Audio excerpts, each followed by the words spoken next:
साईनाथ महाराज की जय। सद्गुरु श्री साईनाथ बाबू जी की जय। श्री सच्चिदानंद प्रभु साईनाथ महाराज की जय। सद्गुरु श्री साईनाथ बाबू जी की जय।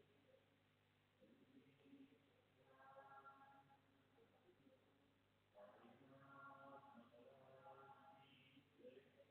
सद्गुरु श्री साईनाथ बाबू जी की जय। श्री सच्चिदानंद प्रभु साईनाथ महाराज